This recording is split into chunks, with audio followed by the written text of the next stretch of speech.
The lawyer's office in Riverside, Ohio, was brighter than usual that morning. Sunlight streamed through the large glass windows, illuminating the long, dark wooden table. On the table, the files were neatly arranged. Each folder had a yellow note attached to the front, with my name written on it. I stood in the hallway outside, not stepping in right away. Inside, I heard the voice of my eldest son, Daniel Hale. His voice was calm, a little tired, but clearly at ease. "So that's it. $6 million, finally settled." A small laugh followed. Not loud, not crude, just enough to fill the space after the sentence. A chair scraped back, papers rustled.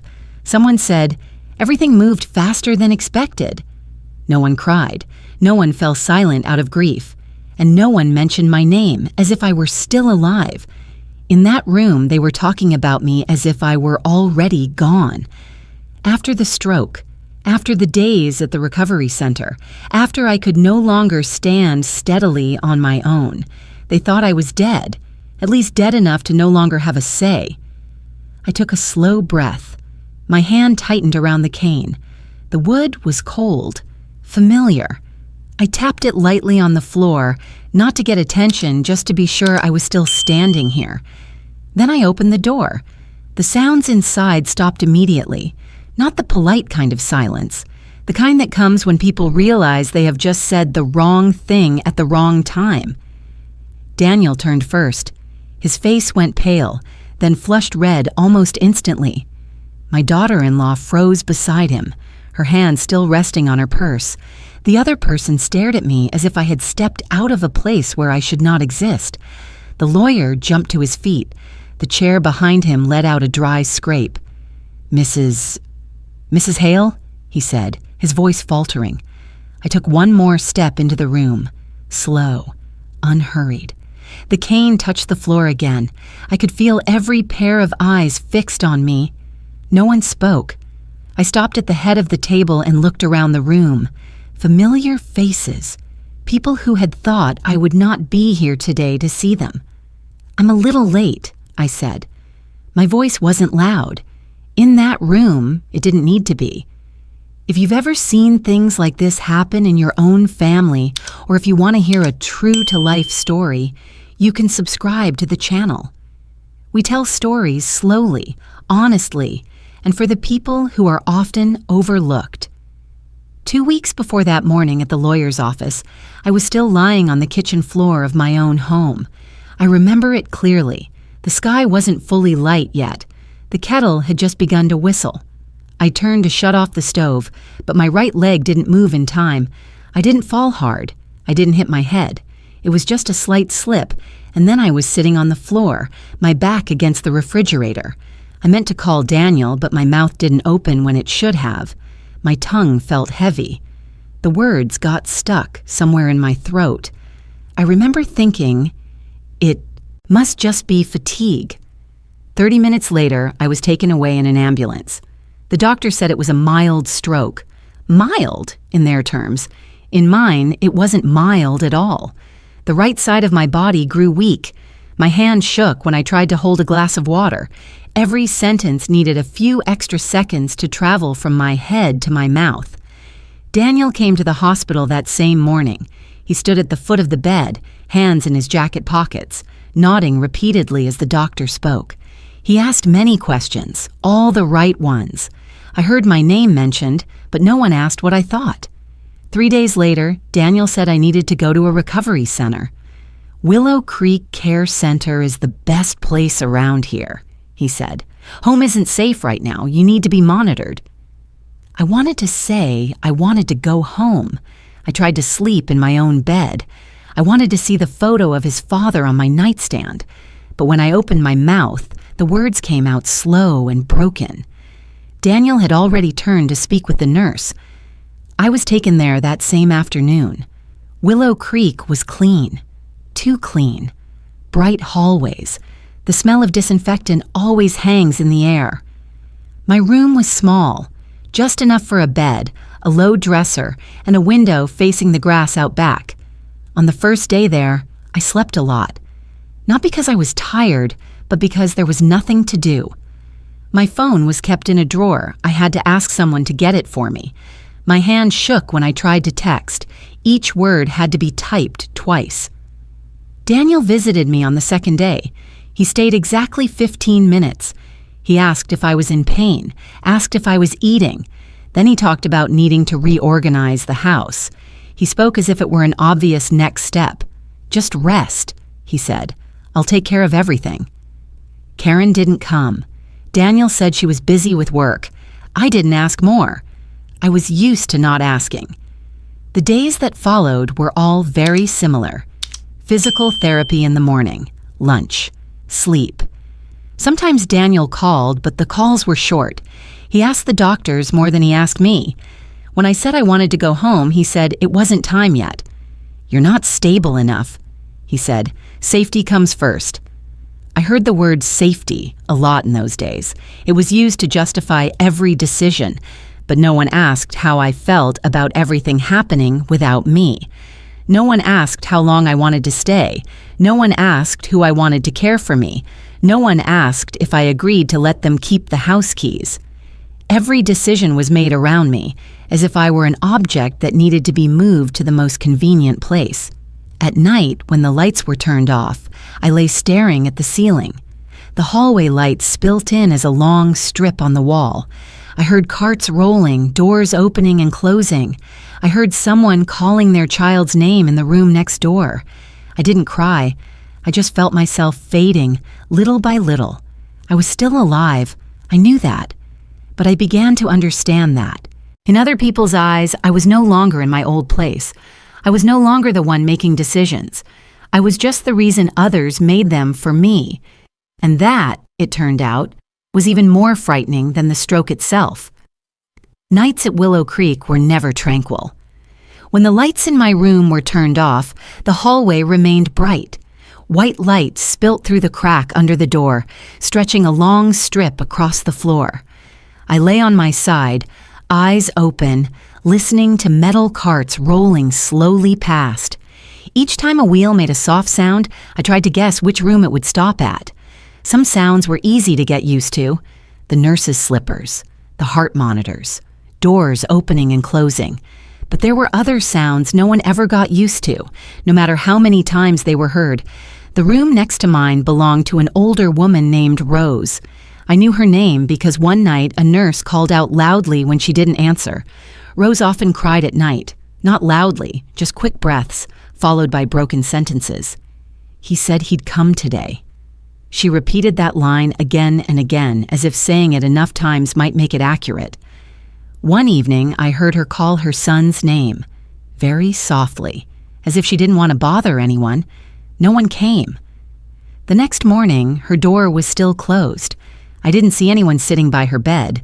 No flowers, no handbag tucked under a chair like visitors usually bring. Just a meal tray pushed in, then went back out, nearly untouched. At the end of the hallway, there was an empty room. The door was always open. The bed is neatly made. The pillow is placed just right. I didn't know where the person who had once slept there had gone. No one said anything. The room stood there, as if waiting for someone else to take their place. Those images replayed in my head at night. I began thinking about my house, the chair where I used to sit in the mornings, the mat by the kitchen door. I wondered whether I would ever return there or whether one day I would become just another name on the plaque outside a room. What frightened me most wasn't staying at Willow Creek longer. It was the feeling that no one was waiting for me to come home. During the day, everyone was kind. They called me by name. They helped me practice walking. But when night fell, everything felt different. No one asked what I was thinking. No one knew I was awake. I realized I had been silent for too long. Silent so as not to bother anyone. Silent to seem easy to care for. Silent to make others feel comfortable. But silence is not peace. Silence teaches people they no longer need to ask you. When you don't speak, others decide for you, and little by little, they forget that you are still there, still listening, still thinking. That night, when the cart rolled past again, I didn't turn my face toward the wall like I usually did. I stared straight at the ceiling and told myself something very clearly. If I stayed silent, I would disappear here. Not because I died, but because no one would remember to ask me what I wanted. And I knew I did not want to end like that. Nurse Elena Cruz was not like the others at Willow Creek. She was young. So young that every time she leaned down to adjust my pillow, her hair fell forward and she had to quickly brush it aside. She didn't talk much. She didn't ask the usual questions like, "Are you in pain?" and then leave right away. Elena often paused for a few extra seconds, as if waiting for me to say something. I first noticed it on the fourth morning. As she was taking my blood pressure, she said softly, "You seem more alert today than yesterday." It wasn't a medical comment, just an ordinary sentence. But it made me look up at her longer than usual. Elena didn't look away. She stood there, waiting for my response, as if my answer actually mattered. But Elena wasn't reckless. I saw that clearly. Every time she talked to me, she glanced quickly toward the door. She lowered her voice when she mentioned my family. There were sentences she started and then stopped halfway through. One afternoon, as she helped me sit up after physical therapy, she said, "Your son calls the nurse's desk a lot." I didn't say anything. I waited. "They ask about your condition," she continued, then hesitated. "But they don't always ask whether you feel okay." She was silent for a few seconds, then spoke again quickly as if afraid she might change her mind. "They ask whether you can sign things, whether your hand shakes too much, whether you remember recent events." I looked at Elena. She avoided my eyes, her hands busy folding the blanket neatly. I realized she was afraid, not of me, fearful of saying too much. "Maybe." "I shouldn't be saying this," she said quietly. "I just thought you should know." I nodded. I didn't blame her. I knew she was taking a small risk by telling me. That afternoon, when Elena helped me move from the bed to the chair, I asked her to bring me my bag from the closet. She did and placed it on my lap. I opened it slowly, not from nerves, but because my hand still shook. My phone was there. My wallet was there. My bank card was right where it should be. I looked for my keys. They weren't there. I searched the bag again, once more, then a third time. Still nothing. I looked up at Elena. She looked into the bag, then back at me, as if she had just realized something too. "What are you looking for?" she asked. "My keys," I said. My voice was so calm it surprised even me. "My house keys and my safe key." Elena pressed her lips together. She didn't answer right away. Then she shook her head slightly. "I didn't see those listed in the handover," she said. "When you were admitted, everything was recorded as given to your family." The words hung between us. I didn't say anything else. I closed the bag and rested my hand on it. In that moment, I understood that some things had left my hands without my permission. Elena stood up and adjusted my pillow. Before leaving, she said very softly, almost just for me to hear, "If you need to call someone, or if you need help with anything, just tell me." She left the room, leaving me sitting there, my hand resting on a bag with no keys inside. For the first time since coming to Willow Creek, I no longer doubted my own instincts. Someone was making decisions for me, and they thought I wouldn't notice. Daniel called me that evening. Elena brought the phone, placed it in my hand, then quietly stepped outside. The door closed, leaving the room quieter than usual. I stared at the screen for a few seconds before answering. "It's me, Mom," Daniel said immediately. His voice was gentle, familiar, a little tired, the voice of someone trying to do the right thing. "I heard you did better in therapy today," he continued. "The doctor says you're recovering pretty quickly." "My hand still shakes," I said, "but I can hear clearly." Daniel chuckled softly. "That's good. I just wanted to make sure you're okay."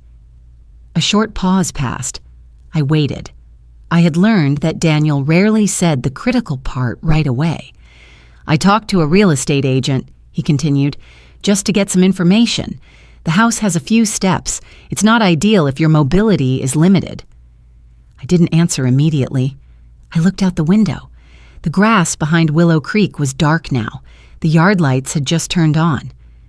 "I think selling the house now makes sense," Daniel said, "at least temporarily, so you don't have to worry about those things." "Have you been inside the house?" I asked. Daniel hesitated. "I stopped by to check on things." I nodded, even though he couldn't see me. "You shouldn't be making big decisions right now," he went on. "The doctor also said you need time. It's not safe for you to deal with paperwork or make major choices." "Not safe." That word again. "I'm worried about you," Daniel said sincerely. "I really am." I believed him. I believed Daniel thought he was doing the right thing. He wasn't yelling. He wasn't forcing me.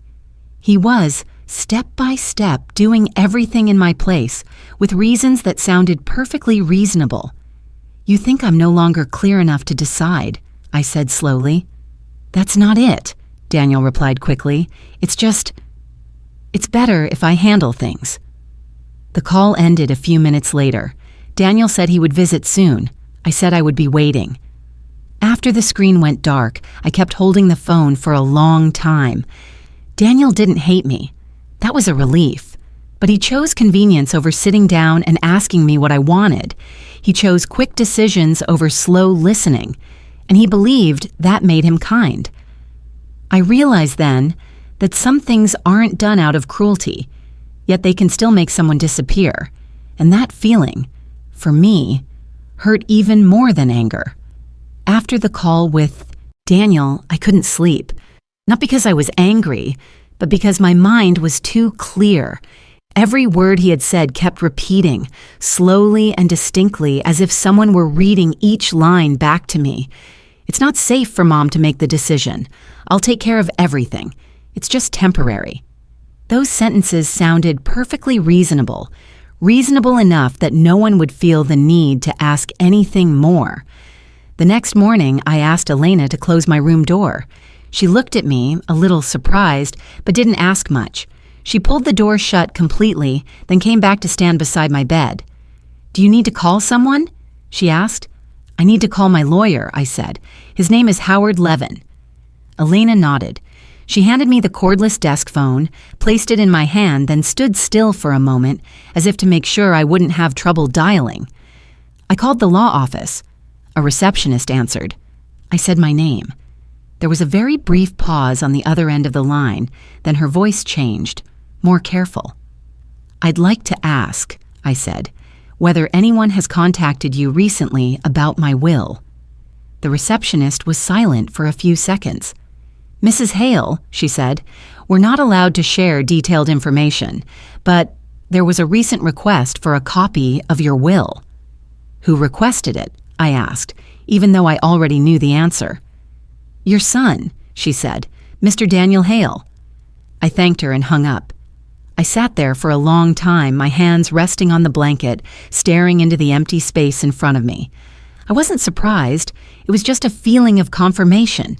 The final pieces had fallen into place. They weren't waiting for me to die. They were waiting for me to stop speaking.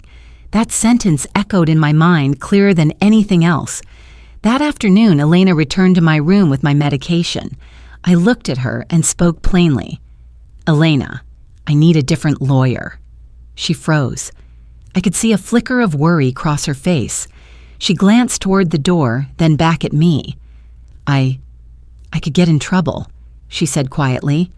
"I know," I replied. "I'm not asking you to do anything wrong. I need a name." Elena hesitated for a few seconds. Then she exhaled as if she had just made a difficult decision. "There's a lawyer," she said. "Her name is Rachel Moore. She's young. She works independently. She doesn't work with your family." I nodded. "She helped my mother once," Elena added. "She's cautious." The next afternoon, Rachel Moore came to Willow Creek. She didn't bring a large briefcase, just a canvas bag and a thin folder. She shook my hand and looked me straight in the eyes as she introduced herself. "Mrs. Hale," she said, "before we talk about paperwork, I need to know one thing. Are you speaking with me because you want to, or because someone told you to?" I didn't need to think. "Because I want to," I said. Rachel nodded. She didn't smile. She nodded as if that answer was enough. For the first time in many days, I felt myself back at the center of this story, and I knew I would not stay silent anymore. Rachel Moore didn't rush. She sat across from me in the small standard room at Willow Creek, placed the folder on the table, but didn't open it right away.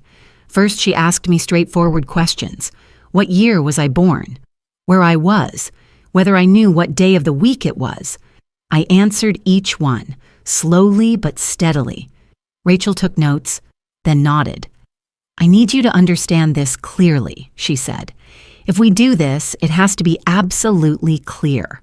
No one can say you were coerced or not of sound mind. I understand, I said. I don't want a dispute. I want things done properly. Rachel took out a small recorder and placed it on the table. We'll record this meeting, she said, just to confirm your intent. I agreed. She explained each step in simple language. No complicated legal terms. Nothing made me feel guided or pushed. She asked whether I wanted a witness. I looked toward Elena, who was standing by the doorway holding a stack of files. If she agrees, I said. Elena hesitated, then nodded. I'll be a witness, she said. Her voice wasn't loud, but it was steady. Rachel began asking how I wanted my assets distributed. I had thought about it all night before, not in anger, but in clarity. I don't want to give the money directly to my children, I said. Rachel didn't look surprised. She wrote it down. I want to set up a trust, I continued, called the Hale Family Dignity Trust. I explained the trust's purpose clearly, to support older adults, especially women who are no longer a priority in their families, to help them with temporary housing, with legal advice, with someone who would listen. Rachel asked if I was sure. I'm very sure, I said, not because I'm angry, but because I know where this money should go. I thought of Rose in the room next to mine. I thought of the empty room at the end of the hallway. I thought of myself just days earlier, lying silently while others decided for me. I don't resent my children, I said, and I don't want to punish anyone. Rachel looked up at me. Then why are you doing this? She asked. I thought for a moment, then answered, because I don't want my money to keep making people forget that I ever existed. I want it used in a place where people still remember the person who gave it. Elena stood quietly behind me, her eyes turning red. She turned her face away, pretending to straighten the files. We signed the document slowly. I signed each page. My hand still trembled, but the signature was mine. Rachel read every clause back to me. Nothing was vague. Nothing was rushed. The meeting lasted nearly 2 hours. When it was finished, Rachel gathered the papers and put them into her bag. I'll file these immediately, she said. All previous wills will be void. I nodded. Before leaving, Rachel asked whether I wanted to leave a message for my family. I shook my head. I don't need to explain, I said. They'll understand when the time comes. After Rachel left, Elena helped me lie down. She pulled the blanket up, then paused for a moment. Are you scared? She asked softly. I looked up at the ceiling. This time it didn't feel empty. No, I said. I just feel light. For the first time since the stroke, I slept deeply. No dreams, no worry. Just the sleep of someone who had finally said what needed to be said. And I knew this decision wasn't about revenge. It was about putting everything back where it belonged. I wasn't born with money. I didn't marry into wealth either. What I have now comes from a long stretch of time that few people in my family still remember clearly. My husband, Thomas, died when I was only 33. A heart attack, on the road while he was driving home after an extra shift. The police called me close to midnight. I still remember standing in the kitchen, holding the receiver, watching the wall clock tick by, one slow second at a time. The next morning, I still woke up early. I made coffee. I prepared breakfast for Daniel and his younger sibling. I didn't cry right away. I just did what needed to be done. After the funeral, everyone went home. The house became strangely quiet. I sat alone at the kitchen table, a stack of bills in front of me. Our savings would last a few months, no more. I thought back to the years before, when I was younger and worked as a receptionist at a laundromat. I remembered clearly how the machines ran, how to fix minor problems, how people brought in their clothes and waited. I remembered thinking back then, people always need to do laundry. 3 weeks after the funeral, I rented a small storefront on a street corner. Just 4 old washing machines and 2 dryers. I used nearly all the money I had left. No one advised me to do it. No one stopped me either. The early years were hard. I opened the shop early in the morning and closed it after 9 at night. I mopped the floors myself, fixed the machines myself. Once, when a machine broke down late at night, I slept on a plastic chair to wait for the repairman the next morning. Daniel was still small then, often sitting in the corner doing his homework, his legs swinging. The money didn't come quickly, but it came steadily. I opened another shop after 5 years, then another. Nothing big, nothing flashy, just enough to pay the employees, pay off the bank loans, and send my children to school. I never sat my children down and told them where the money came from. It wasn't necessary. I felt as long as they had enough, that was enough. When Daniel went to college, I paid the tuition on time. When he bought a house, I helped with the down payment. When Karen gave birth to her first child, I sent a large sum of money, without my name on it, for Daniel to pass along. No one ever asked where the money came from. They grew used to it always being there, as if money were a natural part of the family, like the dining table or the car parked out front. Once, at a family gathering, I heard Daniel tell a friend that I had good insurance benefits from his father's time. I didn't correct him. I sat there, smiled, and poured more water for everyone. I stayed silent because I thought giving was enough. I thought I didn't need to be acknowledged. I thought what I did mattered less than my children's security. But over time, I realized something. When you don't speak about your work, others assume it doesn't exist. When you don't tell your story, others will rewrite it in whatever way is most convenient for them. I don't blame my children for not understanding. I didn't give them the chance to understand. I chose silence for too long. When I lay at Willow Creek, staring at the white ceiling and listening to carts roll by, I suddenly thought of that first laundromat. I thought of the evenings when I locked up alone, my hands still smelling of soap. I thought of how I once stood very firmly for a very long time, without anyone holding me up. I wasn't wealthy because of luck. I have what I have because I worked for it, day by day, in silence.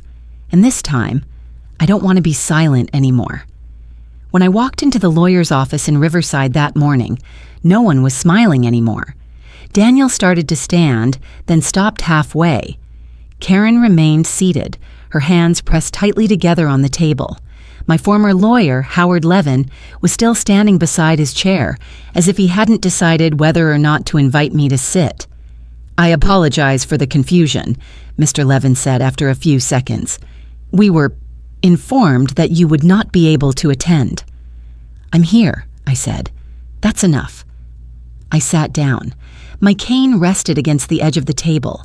I could feel Daniel's gaze on me, half anxious, half irritated. "What are we even doing here?" Daniel asked. "Mom just started recovering. She shouldn't be dragged into this." "I'm not being dragged," I said. "I came." Karen cleared her throat. "Margaret, you don't need to prove anything. We want to make sure everything is handled properly." "Properly for whom?" I asked. No one answered. Mr. Levin picked up a folder, then set it back down. I noticed his hand was slightly shaking. "Before we proceed," he said, "I need to confirm a few matters. A new will was filed recently, represented by attorney Rachel Moore." Daniel turned to me.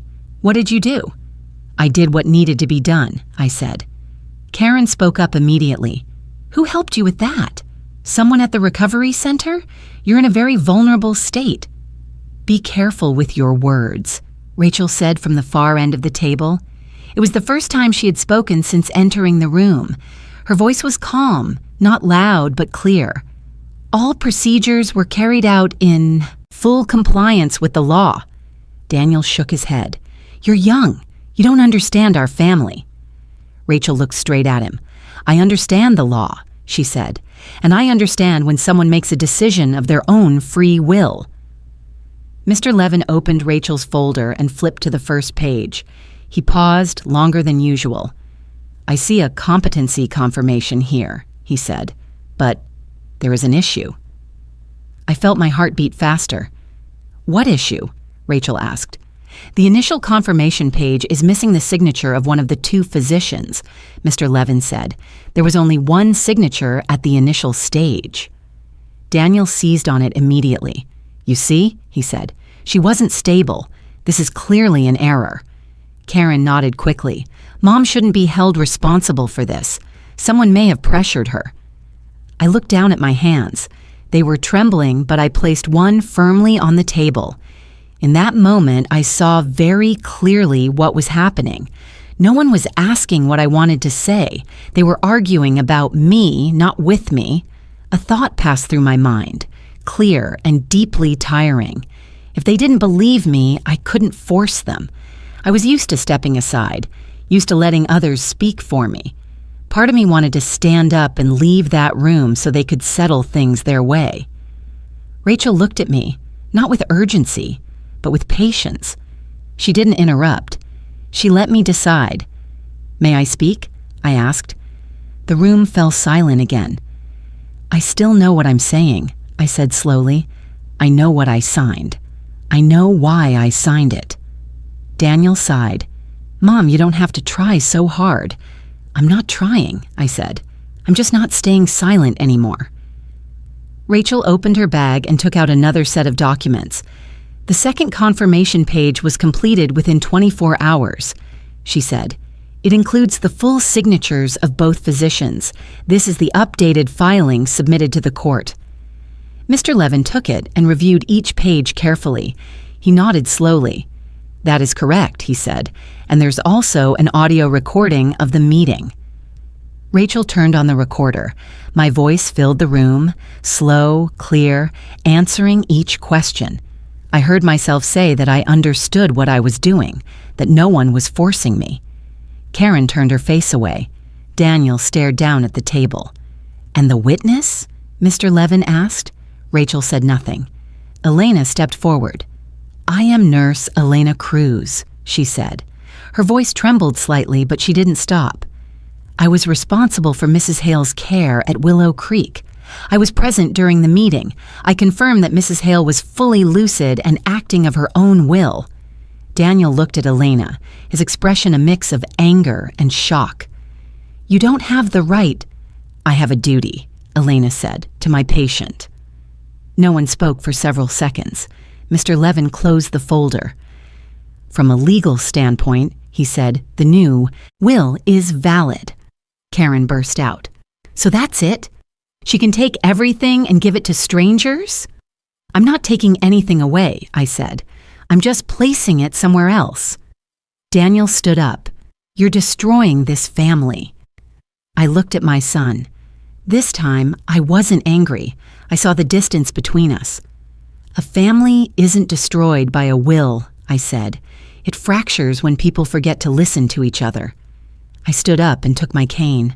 Rachel stood beside me. Elena was behind us.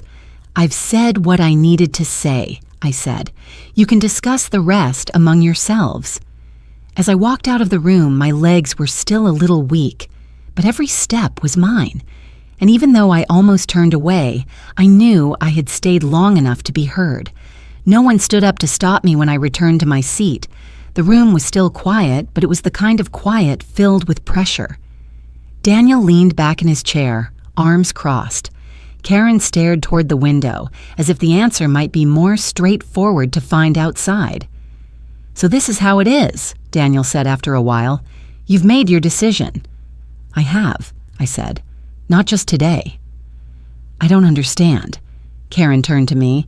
Her voice was slightly raised, but not sharp. "We just wanted to protect you. You were sick. Everything happened too fast." "I don't need protection from myself," I replied. Daniel shook his head. "Don't you see? People will think you were manipulated. You let a nurse—" "Elena didn't decide for me," I said. She listened. Daniel stood up, then sat back down. I could see him trying to stay calm.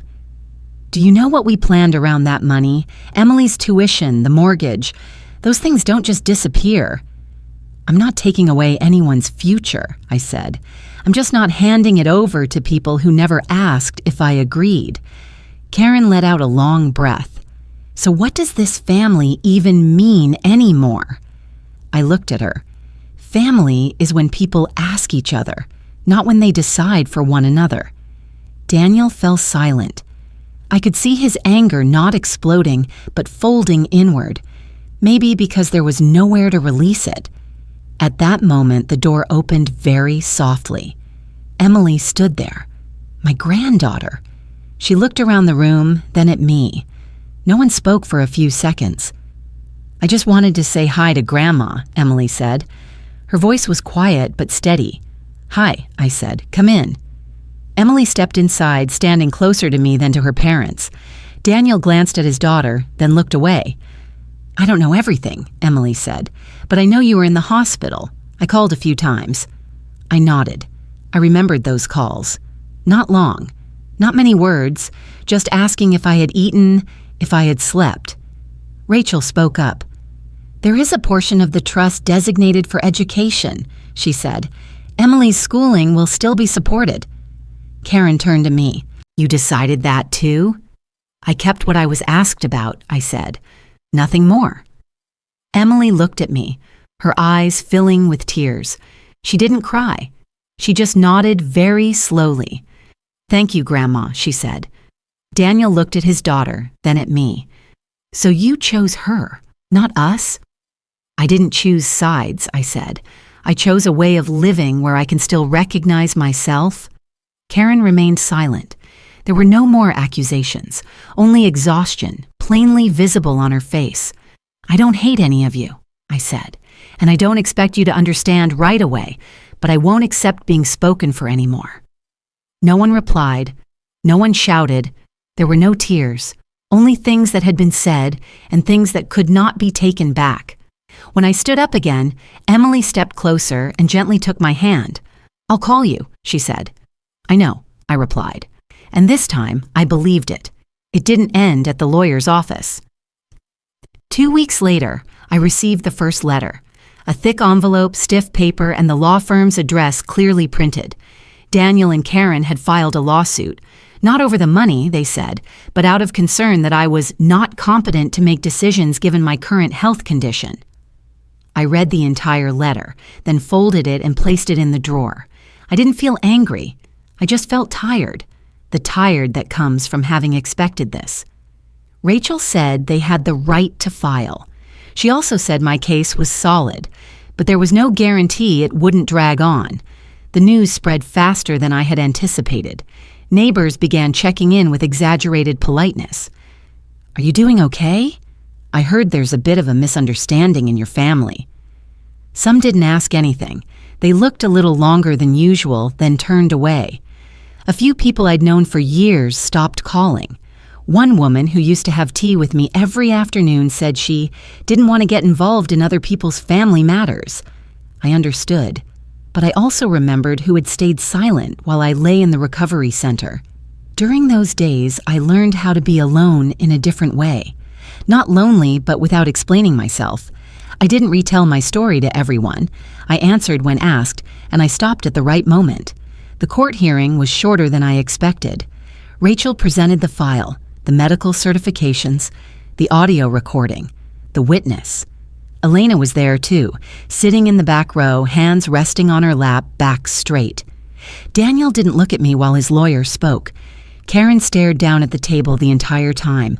The judge reviewed the documents carefully. Then he looked up. There is no basis to conclude that Mrs. Hale lacks legal capacity, he said. The petition is dismissed. No one sighed in relief. No one celebrated. The hearing ended in silence. I won on paper, but I lost a few other things. Daniel stopped calling. Karen sent a brief message saying she needed time. An old acquaintance. Crossed to the other side of the street when she saw me walking slowly with my cane.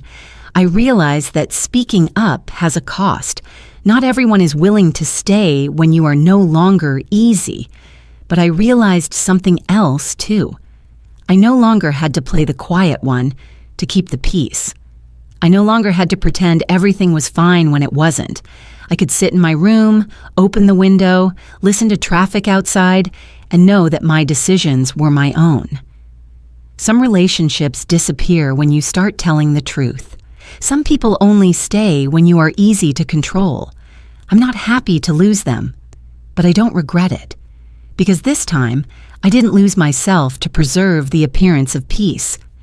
After all the paperwork was settled, my life didn't become louder. It simply became different. Elena moved into the small upstairs room of my house in early fall, not as a caregiver. She paid full rent, cooked for herself, worked her shifts. In the evenings, we sometimes sat in the kitchen drinking tea, talking about very ordinary things, about long shifts, about how tired she felt seeing older adults forgotten, nothing heavy, no roles to perform. The house slowly filled with sound again, not the noise of crowds, but the sound of someone living there. The door opens in the morning, dishes clinking softly, a low radio is playing in the kitchen. The Hale Family Dignity Trust began operating quietly. No launch event, no speeches. Rachel helped me complete the remaining formalities. I signed only what needed to be signed, read every line carefully, then put my name down. The first people we helped came from Willow Creek itself. An older woman with nowhere to stay after her son moved away. A man who had worked his whole life but couldn't afford rent after retiring. We didn't ask where they went wrong. We only asked what they needed now. I didn't meet all of them. I didn't need to. I read a short monthly report. Knowing the money had gone to the right place was enough. Emily began visiting me regularly, not on a fixed schedule, sometimes on weekends, sometimes just briefly after school. She brought books. She brought stories from class. Once she sat beside me in silence, watching the evening news. "Dad still hasn't talked to me," she said once, her tone calmer than I expected.